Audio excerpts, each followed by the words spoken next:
তো আমি যে সেক্রেটারির সাথে আমার একটা ঘনিষ্ঠ সম্পর্ক হয়ে যায়, কিছুদিনের ভিতরে আমি প্রেগনেন্ট হয়ে যাই।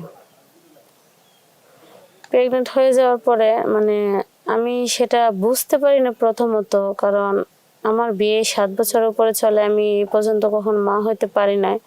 হঠাৎ করে মা হওয়ার অনুভূতিটা আমি বুঝতে পারি না। পরে প্রায় 3 মাস হয়ে যায় আমি প্রেগনেন্ট হয়ে গেছি। পরে একদিন আমরা সবাই যখন সকালে ব্রেকফাস্ট করতেছি নাস্তা করার মধ্যে, আমি মাথা ঘুরাতে পড়ে গেলাম। পড়ে যাওয়ার পরে সবাই আমাকে ধরাধরি করে রুমে নিয়ে শোয়া দিয়ে, পরে আমাদের পার্সোনাল একটা ডাক্তার আছে, আমাদের বাসার কোনো সমস্যা হলে এই ডাক্তার এসে চেক আপ করে আর কি। আসার পরে বলতেছে কি যে, মিষ্টি খাওয়ান, খুশি সংবাদ, আপনাদের বৌমা তো মা হতে চাইতেছে। এরকম ডাক্তার যখন বলছে, সবাই তো মনে করেন একেবারে হয়ে গেছে। আসসালামু আলাইকুম, আমি সন্না বলতেছি আপনি গাজীপুর কোনাবাড়ির থেকে। তো আমার কিছু কথা নিয়ে আসছি আপনাদের মাঝে তুলে ধরবো। আমার বিয়ে হয়েছে 7 বছর রানিং চলে, তো আমাদের কোনো বাচ্চা কাচ্চা হচ্ছে না। এই নিয়ে মনে করেন যে শাশুড়ি বা স্বামী, ফ্যামিলি পুরা এই নিয়ে একটা না একটা দ্বন্দ্ব নিয়ে থাকে। সবাই আমাকে নানান ধরনের কথা বলে, অনেক ধরনের কথা শুনতে জানেনি তো, একটা বাচ্চা জন্ম না গ্রহণ করতে পারলে কত মানুষে কত ধরনের কথা বলে। আর অন্য মানুষের কথা দূরেই থাক, নিজের মানুষ যখন বলে তখন কষ্টটা বেশি লাগে আমার। আমি অনেক বুঝাই যে, দেখো আসো আমরা ডাক্তারের কাছে যাই আমাদের পরীক্ষা করি, তুমি একটা পরীক্ষা করো, আমি একটা পরীক্ষা করি, দেখি কার সমস্যা। কিন্তু আমার স্বামী যেতে চায় না।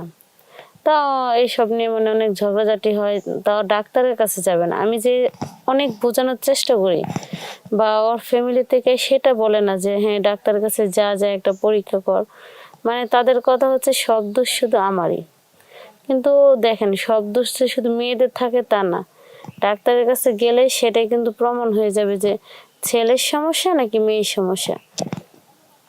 এভাবে যায় না, অনেক ধরনের কথাবার্তা বলে। তো মনে করেন কি করব, যেহেতু বাচ্চা হয় না, আমি সবার কথা শুনি, অনেক ধরনের অনেক কথাই শুনতে হয়, শুনে কান্না করে থাকি। কিন্তু দেখেন, আমাদের ভালোবাসা কোনো দিক দিয়ে কমতি হয় না। আমরা মনে করেন মাসে 30 দিনের মধ্যে 30 দিনও আমাদের ভালোবাসা অটুট হইতেছে, এমনকি মাসে 25 দিনও হচ্ছে। এরকম কোনো মাসে মনে করেন 1 সপ্তাহ বাদ যায় না যে আমরা ভালোবাসা আমাদের গভীরতা হচ্ছে না। আমরা প্রতি মাস মনে করেন মাসে 30 দিনই হচ্ছে আমাদের ভালোবাসা অটুট, কিন্তু বাচ্চা কোনোভাবে গ্রহণ হচ্ছে না। যার জন্য মনে করেন সবার কথা শুনতে শুনতে আমার মনটা এতই ছোট হয়ে গেছে, আর এতই খারাপ হয়ে গেছে বলার বাহিরে। একদিন আমি কি মনে করে জানি বাড়ির বেলকনিতে যায় দাঁড়াইছি।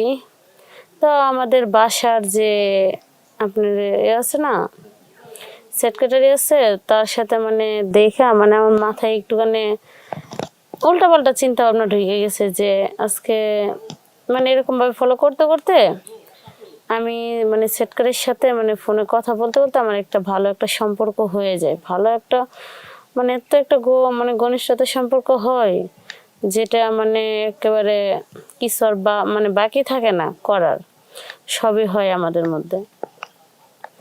এভাবে হচ্ছে মনে করেন প্রায় 6-7 মাস চলতেছে রানিং এভাবে। তো একদিন আমার স্বামী হুট করে বলতেছে কি, আসো আজকে ডাক্তারের কাছে যাব, তোমাকে পরীক্ষা করাবো, আমিও পরীক্ষা করব। তা আমি বলছি হ্যাঁ ঠিক আছে চলো যাই, দুজনেই পরীক্ষা করার দরকার আছে। তো আমরা দুজনেই পরীক্ষা করতে গেলাম। পরে ডাক্তারে দুঃখের বিষয় বললো যে মেয়ের কোনো সমস্যা নাই, সব দোষ হচ্ছে আপনার, যে আপনি কখনো বাবা হইতে পারবেন না। তো এখান থেকে আসার পরে বাসায় এসে সবাই বললো যে ওর কোনো সমস্যা নাই, ডাক্তার বলছে যে আমার সমস্যা, আমি কখনো বাবা হতে পারবো না। এগুলো ফ্যামিলিতে বলার পরে সবাই আর তখন পরে আর আমার কেউ কিছু বলে না, কারণ দেখতেই তো আমার তো কোনো সমস্যা নেই। সমস্যা হচ্ছে ফ্যামিলিগত, ওর ছেলে, বাড়ির ছেলের সমস্যা, বইয়ের কোনো সমস্যা নেই। তো আমি যে সেক্রেটারির সাথে আমার একটা ঘনিষ্ঠ সম্পর্ক হয়ে যায়, কিছুদিনের ভিতরে আমি প্রেগনেন্ট হয়ে যাই। প্রেগনেন্ট হয়ে যাওয়ার পরে মানে আমি সেটা বুঝতে পারি না প্রথমত, কারণ আমার বিয়ে 7 বছর উপরে চলে, আমি এ পর্যন্ত কখন মা হতে পারি নাই। হঠাৎ করে মা হওয়ার অনুভূতিটা আমি বুঝতে পারি না। পরে মানে প্রায় 3 মাস হয়ে যায় আমি প্রেগনেন্ট হয়ে গেছি। পরে মানে একদিন আমরা সবাই যখন সকালে ব্রেকফাস্ট করতেছি নাস্তা করার মধ্যে, আমি মানে মাথা ঘুরে পড়ে গেলাম। পড়ে যাওয়ার পরে মানে সবাই আমাকে ধরাধরি করে রুমে নিয়ে শোয়া দিয়ে, পরে আমাদের মানে পার্সোনাল একটা ডাক্তার আছে, মানে আমাদের বাসার কোনো সমস্যা হলে মানে এই ডাক্তার এসে মানে চেক আপ করে আর কি। আসার পরে বলতেছে কি যে মিষ্টি খাওয়ান, খুশি সংবাদ, আপনাদের বৌমা তো মা হতে চাইতেছে। মানে এরকম ডাক্তার যখন বলছে, সবাই তো মনে করেন একেবারে হয়ে গেছে, আতঙ্ক হয়ে গেছে, কি রে এটা কি, মানে ডাক্তারের সামনে তখন কিছু বলে না। পরে ডাক্তার যাওয়ার পরে যখন আমি আস্তে আস্তে উঠলাম, তখন আমার বলতেছে যে এটা কি করে সম্ভব, এই বাচ্চা তো আমাদের পরিবারের না। তখন আমি বুঝতে পারলাম যে এই ক্যারেক্টার যে সেক্রেটারির সাথে যে আমার যে একটা ঘনিষ্ঠ সম্পর্ক হয়ে গেছিল, সেটা তারই বাচ্চা। কারণ আমার স্বামীর তো বাচ্চা যদি হইতো, তাহলে আমাদের বিয়ে 7 বছর উপরে রানিং চলতেছে, এতদিন হওয়ার কথা ছিল। যেহেতু আমি ওর সাথে সম্পর্ক করলাম 4 থেকে 5-6 মাস হয়ে গেছে, তারপরে আমি গর্ভবতী হলাম, তাহলে তো এটা ওর বাচ্চাই। তখন আমি তার কিছু বলতে পারতেছি না। মানে সবাই মানে ফ্যামিলি থেকে আমাকে অনেকে অনেক ধরনের প্রশ্ন করতেছে, আমি কারোর প্রশ্নের উত্তর দিতে পারতেছি না। না দেওয়ার কারণে মানে এরকমই অবস্থা, মানে আমি না বলে কিছুতে পারতেছি না। পরে আমি আমার নিজের ভুল স্বীকার করলাম যে হ্যাঁ আমি এটা করছি, যে সবাই তো আপনারা আমাকে অপমান দেন যে আমার সমস্যা আমার সমস্যা, আমার সমস্যার কারণে বাচ্চা হয় না। তাহলে আজকে যদি এই পরীক্ষাটা যখন আমি আগে থেকে বলছিলাম তখন যদি করতো, তাহলে কিন্তু আজকে আমার এই পজিশনে আজকে এটার জন্য আমি দায়ী থাকতাম না। তাহলে আমি তো জানতাম যে হ্যাঁ সমস্যা আমার স্বামীর, তাহলে কি আর আমি অন্য ওর দিকে নজর দিতাম না, ওর সাথে আমার তেমন কিছু করতাম, তাহলে আজকে আমার এরকম হইতো না, আর ওর সাথে আমি রিলেশনটা করতাম না। এখন আমি এটা মানে আপনাদের কথার কারণে আমার মাথায় যে কখন কি মানে ভূত চাইবে বসছে, সেটা আমি বুঝতেই পারি না। যে মানুষের কথা শুনতে শুনতে আমি এত মানে অধৈর্য হয়ে গেছি যে আমি নিচে নামতে এক বিন্দু বিদ্যাবিদ করি নাই। সেটার জন্য আমি সবার কাছে ক্ষমা চাইতেছি। আপনাদের স্বামী স্ত্রীর মধ্যে যদি কখনো বাচ্চা কাচ্চা না হয়, দয়া করে আগে থেকে ভুল কোনো ডিসিশন নেবেন না। ডাক্তারের কাছে দুজন যাবেন, চেক আপ করবেন, কার সমস্যা সেটা দেখে ভালো করে ট্রিটমেন্ট নেবেন, ওষুধপত্র খাবেন, ইনশাল্লাহ আশা করি সমাধান হয়ে যাবে। আর অন্য দিক দিয়ে যায় নিজের চরিত্রর দিকে করে বা অন্য কারোর করে যে বাচ্চা নেবেন, সেটা একদমই করবেন না। সেটা সব দিক দিয়ে আপনার সমস্যা হয়ে দাঁড়াবে। আপনার ফ্যামিলির দিক দিয়ে কালার হবেন, ফ্যামিলির ভালোবাসা থেকে বঞ্চিত হবেন, সব দিক দিয়ে আপনি কি আর বলবো, কেউ আপনাকে দেখতে পারবে না, কেউ ভালোভাবে না। যেমন আজকে আমি কিন্তু ওদের কথার জন্য কিন্তু আমি এতটুকু নিচে নামতে বাধ্য হয়েছি, নয়তো কিন্তু আমি এতটুকু নিচে নামতাম না।